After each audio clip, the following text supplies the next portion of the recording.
Olá, meu nome é Raíssa e essa é a prática 2 do Laboratório de Eletrônica de Potência. O assunto é o PWM sendo gerado a partir do circuito integrado 3525.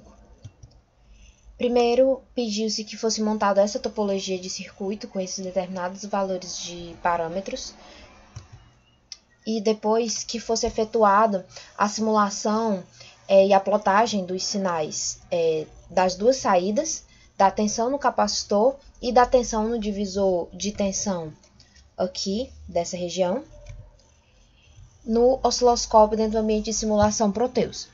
Aqui foi calculado também a frequência de operação por dois métodos. Primeiro, utilizando a relação matemática que utiliza os valores de capacitância e resistência do circuito, que foi esse valor, resultado, e depois plotando as ondas, no caso a onda dente de serra, e calculando a frequência pelo inverso do período, de forma que o período foi tomado nesses dois pontos aqui, via cursores, via função cursores do simulador, e calculado dessa forma.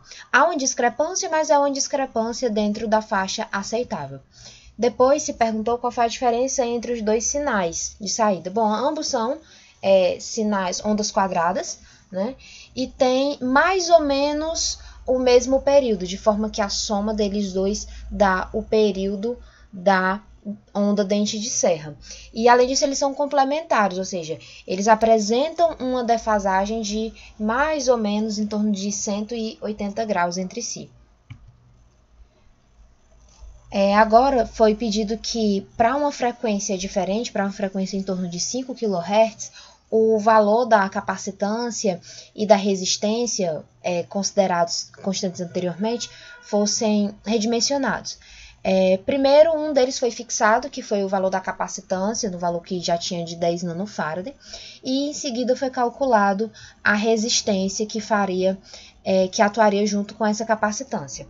No caso, utilizou-se a mesma relação descrita antes, de frequência relacionada à resistência e capacitância, substituindo o valor da frequência, nesse caso, apesar de querermos uma frequência de 5 kHz, aqui no cálculo considera-se 10 kHz, por conta dessa relação de complementaridade entre as ondas, de forma que a soma das duas frequências dá a frequência do dente de serra, ou o dobro da frequência de cada uma dessas ondas dá a frequência do dente de serra. Portanto, para que esses sinais de saída tivessem uma frequência em torno de 5 kHz, nós teríamos que considerar o dobro de frequência. Dessa forma, a resistência calculada foi essa, de 12,24 kΩ. Questão 5. Nela é pedido a mesma coisa da questão 4, a menos a frequência. Na questão 4 era pedido que fosse 5 kHz, e agora na 5 é pedido 50 kHz. Iremos fazer da mesma forma. Iremos manter a capacitância de 10 nanofarad e iremos alterar apenas a resistência R1. Então, como os sinais A e B eles são complementares, para que a gente tenha 50 kHz em cada um, é preciso que a gente tenha 100 kHz na onda serrilhada. Então, substituímos 100 kHz aqui e o valor de C1. Então a gente consegue achar o valor de R1 no valor de 1,22 kΩ. Continuando com a sexta questão, é pedido que seja encontrado o valor Rx para que cada onda, tanto A quanto a B, possua um duty cycle de 10%, em torno de 10%.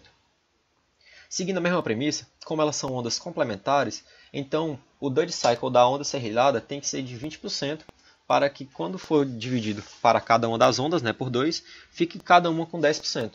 Então, na equação substituída no duty cycle por 0,2, ou seja, 20%, a gente vai ter a tensão máxima de 2,95 e a tensão mínima de 0,7 volts, que é a tensão do circuito segundo o datasheet. Então, a gente encontra que ele tem que ter uma tensão de referência de 1,15 volts, e aí vai realizando o divisor de tensão, mantendo o RY de 10 kΩ,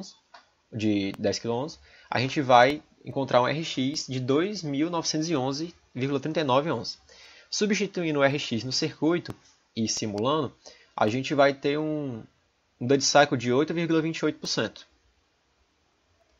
Para a questão 7, a gente vai ter a mesma questão, o mesmo passo a passo da questão 6. A diferença é que agora a gente quer encontrar o Duty Cycle de 40% em cada onda.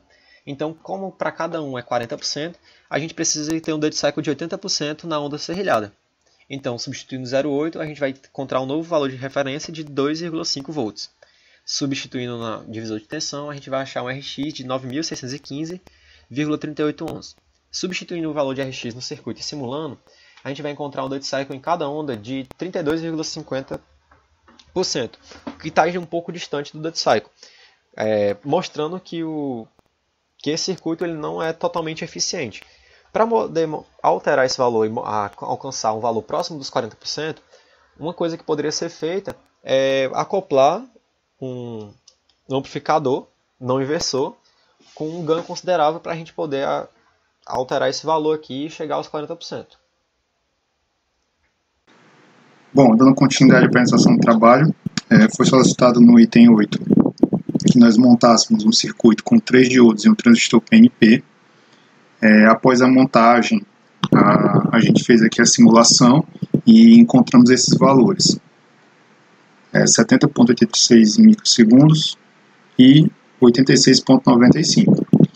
Para esse valor encontrado, a gente encontrou um Duty Cycle de 81,5% aproximadamente. Para o valor de entrada de 59%, né? Conforme a gente tinha visto no vídeo do Domênico.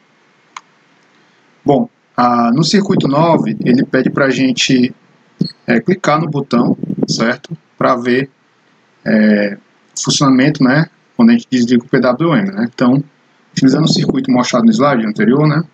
Podemos ver que o sinal PWM parando ao apertar o botão do shutdown. Uma pequena fase de transição e aos poucos ele vai carregando novamente, certo? Então, ele inicialmente, quando a gente aperta o botão, ele fica nessa fase aqui e vai ampliando até retornar ao original. Isso aí para um capacitor de 5 microfarads, né?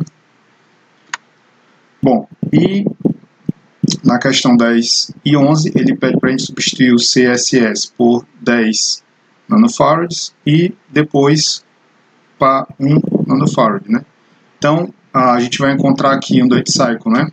Inicialmente, quando a gente faz a alteração do item 10, 79 praticamente, e quando a gente passa para o 11, a gente percebe que essa frequência aqui do shutdown, esse transitório fica um pouco mais rápido, né? Ou seja, vai para o regime permanente de forma mais rápida. Então, vamos fazer aqui a simulaçãozinha rápida, só para a gente ver.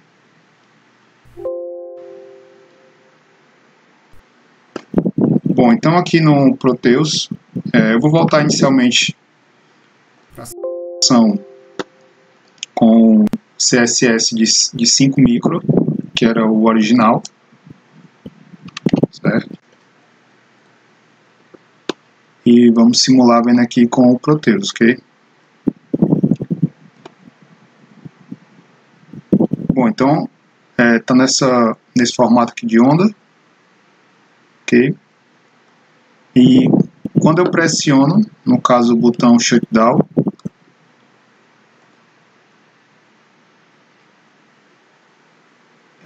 e aí ele começa a voltar, né, com esse carregamento de 5 micro, né, ao padrão. Então tem uma fase de transição um pouco mais lenta. Colocando aqui agora para 10 nano, segundo o item 10, né, da prática. Vamos ver funcionando aqui. Então vou apertar aqui o shutdown e dá para a gente perceber que ele é um pouco mais rápido, né? Então, novamente, esse retorno já é bem mais rápido. E colocando aqui para 1 nanofarad. Ok. Vou fazer aqui a simulação. E aí quando a gente aperta o shutdown, olha, é mais rápido ainda, ok? Então, essa aí foi a nossa prática. E finalizando por aqui. Obrigado.